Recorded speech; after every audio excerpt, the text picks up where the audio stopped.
Hi. Hello. Ray's subhead on page 58 is from centralized congregational authority to centralized international authority. The post-apostolic centralizing process began as an internal congregational matter with the formation of a monarchical episcopacy, but it did not end there. It went on to become intercongregational. This step was accomplished as a result of the presiding overseers, that is bishops, of different cities beginning to meet together in a conference or council. This is often referred to in history as a synod, a term which one dictionary defines as referring particularly to a religious governing body. The propriety of such councils or synods was based upon the account in Acts chapter 15 and the council in Jerusalem there described. That account, however, did not lay the foundation for any holding of such synods on a regular basis, nor for the establishment of a permanent council to render decisions on doctrinal and congregational matters as a form of religious court. In his commentary, 19th century scholar Barnes points this out, saying, "This council has been usually appealed to as authority for councils in the church as a permanent arrangement, and especially as an authority for courts of appeal and control. But it establishes neither, and should be brought as authority for neither. For, 1, it was not a court of appeal in any intelligible sense. It was an assembly convened for a special purpose, designed to settle an inquiry which arose in a particular part of the church, and which required the collected wisdom of the apostles and elders. 2, it had none of the appendages of a court.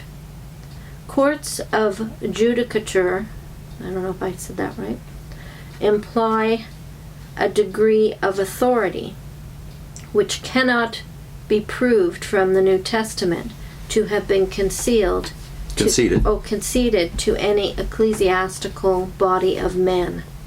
3, there is not the slightest intimation that anything like permanency was to be attached to this council, or that it would be periodically or regularly repeated.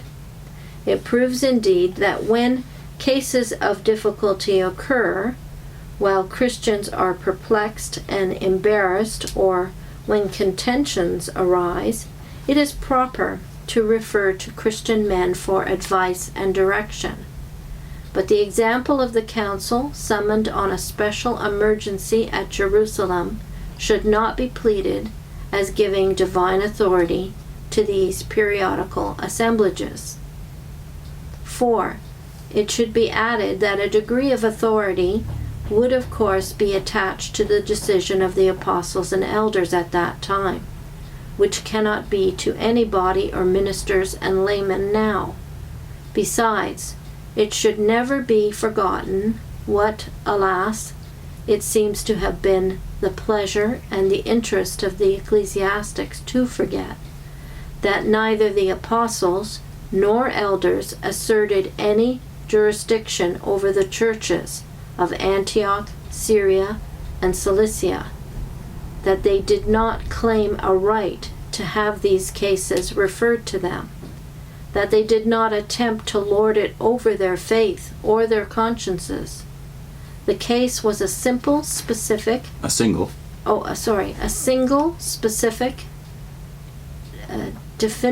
definite question referred to them, and they decided it as such.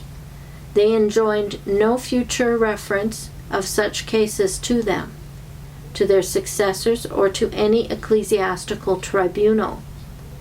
They evidently regarded the churches as blessed with the most ample freedom, and contemplated no arrangement of a permanent character asserting a right to legislate on articles of faith, or to make laws for the direction of the Lord's freemen. That's a very long quote from Barnes. All of it's from Barnes, and this is from his notes on the New Testament back, 170 or so years ago. Mm-hmm. This would be when Russell was barely born, that this was a popular commentary on the New Testament. and during the period when Lightfoot was also alive. And therefore, the ecclesiastical eye we have into that period of time is notable here, that the Watchtower has gone from elders to one elder, bishop idea, and then back to elders again, and has made similar moves within the governing body concept at the top, whereas here you have Barnes stating the Presbyterian position. In the footnote on the page, Ray Franz acknowledges that Barnes' Presbyterian viewpoint is, as he says, all the more notable because he's in effect taking out the biblical basis for the Presbyterian position that we need to have synods and councils.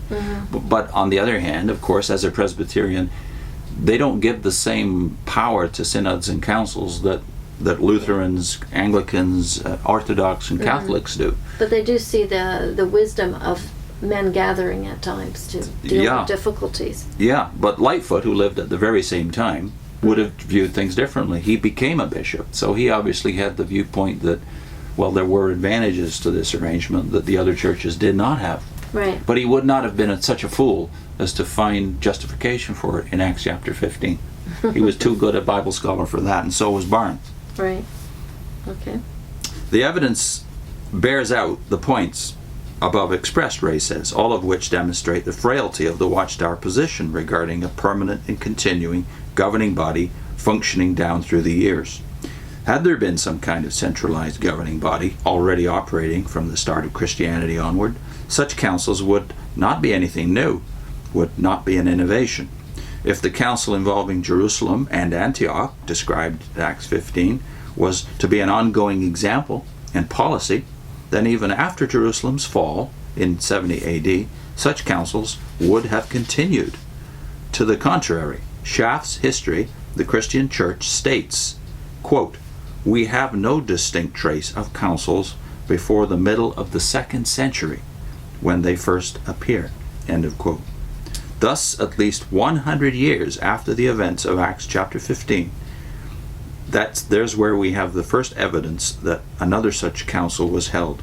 History shows, moreover, that these councils were originally open to any congregational members, the people of the community where the council was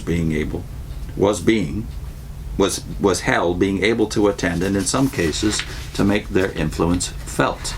In time, however, attendance at and participation in the synods became restricted.